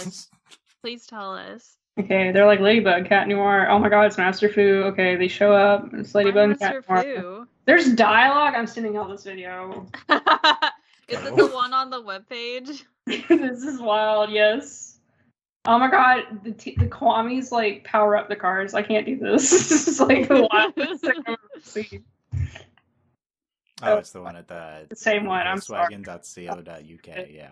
Let's play the beginning. Okay, it's probably too loud for the podcast. I can't do this. Oh my god. Yeah. Okay. This is we'll come back to this. This might be. I was like, I'm afraid to hit play. This might be a separate podcast. This might be an off-season topic. Going through this. The Volkswagen cars. Any further thoughts on Emily with the Peacock Miraculous? Natalie in the Dead Wife Garden. Is Natalie the villain of the next movie? Is that what we're implying? She has to be. I'm still so happy there was the Dead Wife Garden. I was real mad at the end, and then they were like, "Here's the Dead Wife Garden." I was like, "There it is." But there it is. It just there's so. She's not in her special pod though. No, she's not. She's just laying out in a tree. There's like flowers. I don't know. Like, does Gabriel go to jail? Natalie's now the sole caretaker of Adrian, and she's like, I gotta fix all of this stuff, and then I have no idea. And then why does she want to bring Emily back? Because then Adrian can have a parent. Because Gabriel's in jail. He's in catacomb season prison. 6, right? It's gay reasons. Gay yeah, reasons, no, the next movie, the next movie is like season 6 through 9. Wow. We're going to get to see so far into the future. It's going to be like Game of Thrones, how they finished the TV show before the books were finished. Oh my god. We're going way off book here. Also, that fits into like what we're saying about being like the show is our book and this is the movie adaptation. Yeah, it's true. Yeah, what's our King Bran moment? What is it? Oh gosh. Yeah, I mean, Natalie being the villain. Honestly, Lila being the new villain is kind of like that in the next season of Ladybug. We didn't have to bring her up. Now I'm mad. Why? There's no Lila in the movie. That's my biggest complaint. There's no Lila. Thank goodness. Good thing. No, it was upsetting. You know, the more I think about it, I am pretty mad Chloe didn't say utterly ridiculous. Like, what was the point of her being there? What's the point? Right? April, what else is on your mind about Miraculous Ladybug and Cat Noir, the movie? 4. We're up to 4. Also known as, much better title, Miraculous Le Film in French. Oh, that's so much better. So much better. Miraculous, Le Film. That's better. There was just so many random things, like, why was Chloe calling Marinette Marinella? Like Cinderella, I guess. Right, so you point out, doesn't she call her Marinette, and then after she starts to call her Marinella? Yeah, she calls her Marinette, like, on multiple times. It's like she decides she wants to change her name. Yeah, she's like, I'm just going to change her name now. It's weird. Chloe's weird. Like, it's super weird. I did enjoy the small joke about her looking like a watermelon. Watermelon, accurate. Yeah, it feels like the show should have made that joke at some point. I know. I'm sad that they didn't. She does look like a watermelon. It's true. Oh, I did enjoy. She got her dig in though. He has a bell on his costume. Good stuff. Yeah, we got that in. That's good. Oh, it was kind of like messed up. Like when he like falls in the river and then he gets hit in the head with like part of the Eiffel Tower. I was like, that's messed up, y'all. Yeah. I was pretty heavy. Heavy stuff. April, what else? Why didn't we Aqua Tiki and save him out of the water? I know. Oh, we didn't get the space powers either. Astro Cat, like, come on. No power ups. So sad. No power ups. Yeah, the ending still has me like, okay, we're getting a second movie. Yes, supposedly, apparently. But it all still just doesn't work for me. With the identity, with like the identity reveals and everything like that, like we're literally like, right? How is Natalie the villain when she should know that Adrian is Cat? Because I would assume that Gabriel would have told her. Okay, right? But does she know?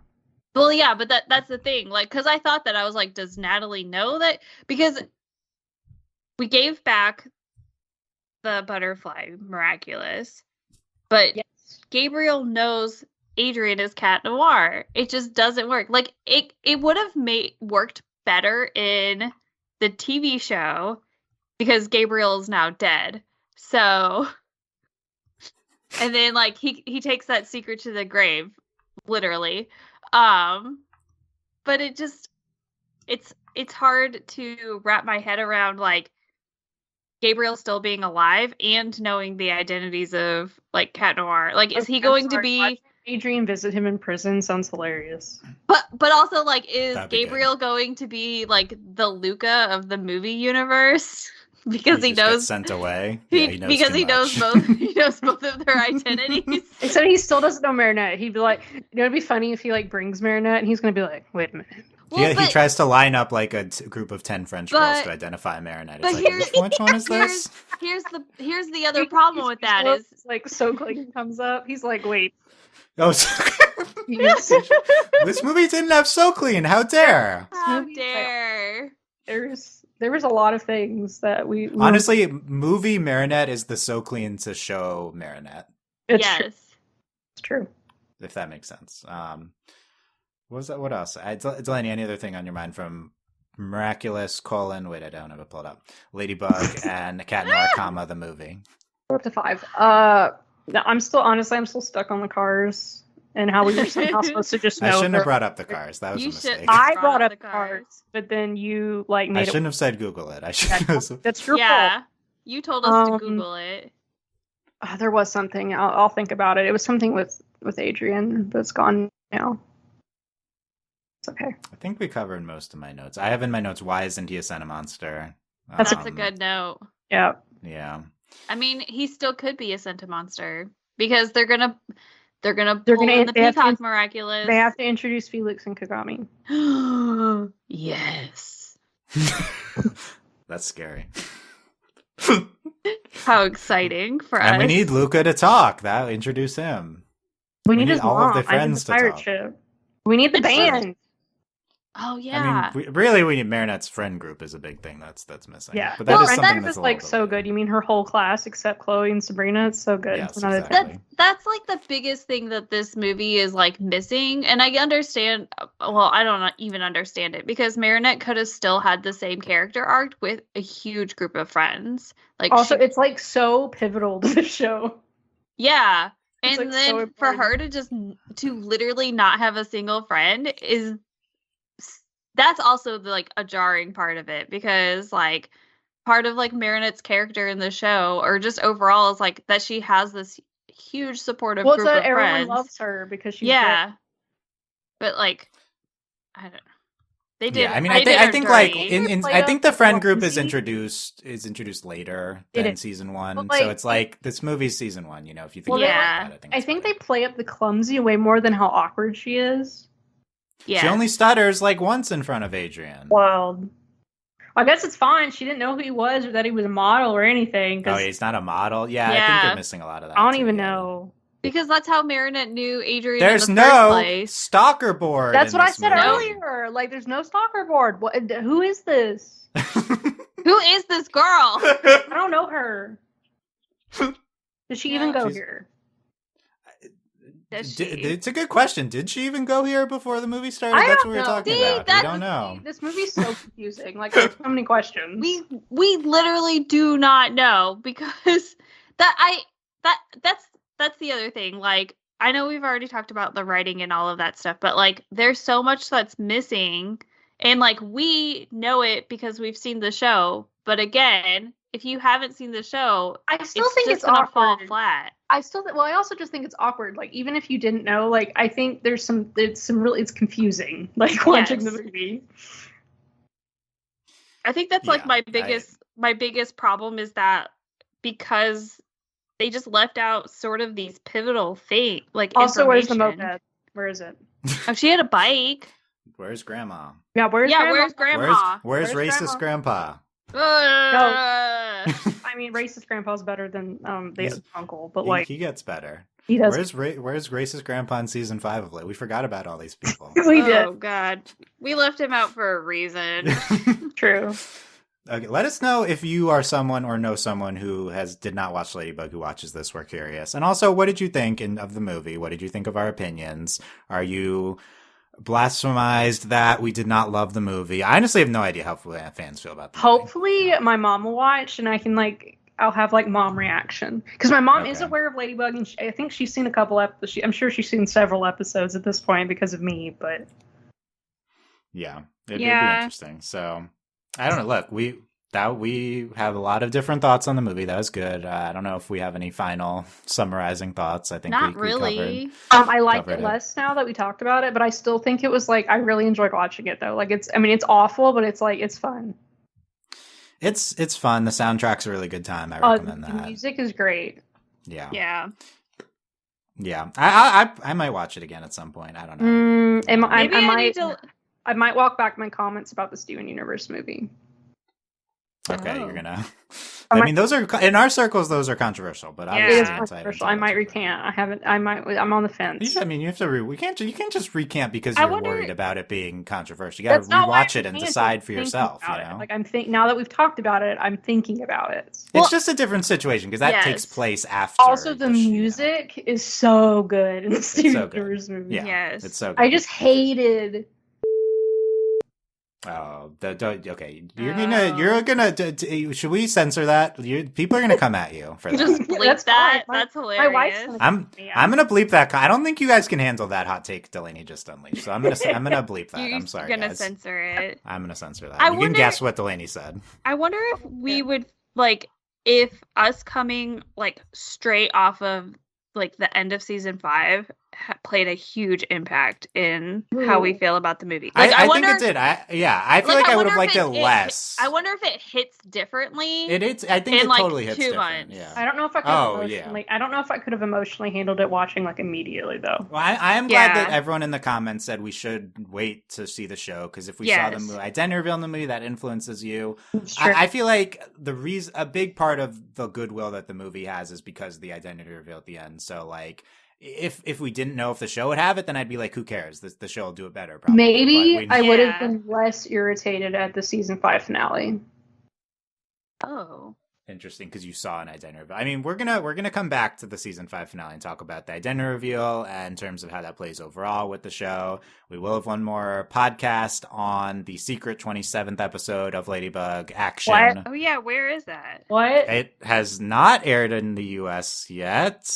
Even though it's supposed to, so we're gonna wait for that to happen, and then we'll talk about that. What? Hawkmoth's alive again. Spoilers. What? Because he's not. Because this is a secret. It's not like a canonical episode. That's why. Yeah, it's like oh a fake my episode. God, you gave me a heart attack. I was like, what do you mean? I'm screaming. I'm sorry, April. I shouldn't have built your hope up. You're stressing her out. You can't. I'm sorry. so sorry. I did not mean to. I unintentionally screamed into the mic. No, I'm sorry that I would have done that to you emotionally. But you you just yo-yoed her so hard. It takes place somewhere before season 5. Somewhere where? I have no idea.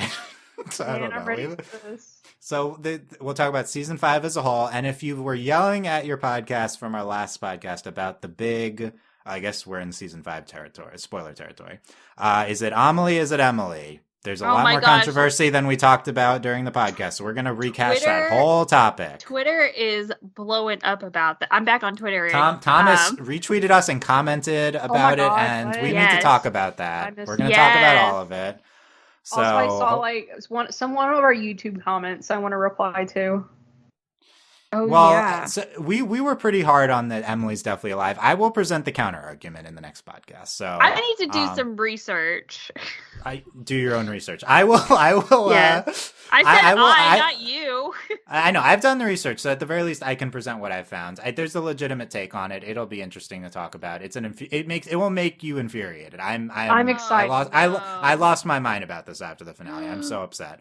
So we'll get into that. Is it like a canon thing, or is it like a speculation thing? There's no. Thomas won't answer, so there's no canon. Thomas, we love you. Hopefully we're going to figure this out on the next podcast. So all that's coming up. Thank you guys for listening. If you want to support us, you can go to patreon.com/overlyanimated. Thanks to all our patrons, especially as I stall to load this, especially our patron of the podcast, Carter. And thanks as always to our patron executive producer, Steve, Michael, and Phoenician. TBD on the Ladybug podcast depends on when Action airs officially and when we can get it together. But could be not for a while, could be soon. I have no idea. Okay, is it named Action or is it named Action? Yeah. No exclamation point. And so it's just Action. It is I don't want to spoil. I'm not going to tell you. Okay, yeah, don't tell me. Yeah, there is. I don't know if he's Hawkmoth or Monarch. I have no idea. I think he's probably Monarch. Or is he Scarlet Moth? Yeah. Yeah. Scarlet Moth, which we watched it in French at that point, so he wasn't Scarlet Moth to us. But yeah, no, it translated to with Scarlet Edge. Yes. Yeah. Oh yeah. I know. Purple Edge Papillon. Now, yes. I get mad when I don't hear Transform Moi. Oh, we missed Transformez-moi. We could watch the movie in French. I might need. I don't know if I don't think she Yeah. says Transformez-moi though. I am glad we finally. Oh, she got says spots spots on. Yeah, is that Transformez-moi. Transformez-moi? Oh, I got to rewatch that in French. Is that Transformez-moi? Oh, okay. I guess it is. I missed it. Okay, that's the first thing I'm gonna do at the end of this podcast. I'm gonna Yes. go watch that in French. Okay, that's it. Any last thoughts? No. You're good. Thank you guys very much for listening. We'll see you next time. Bye. Bye.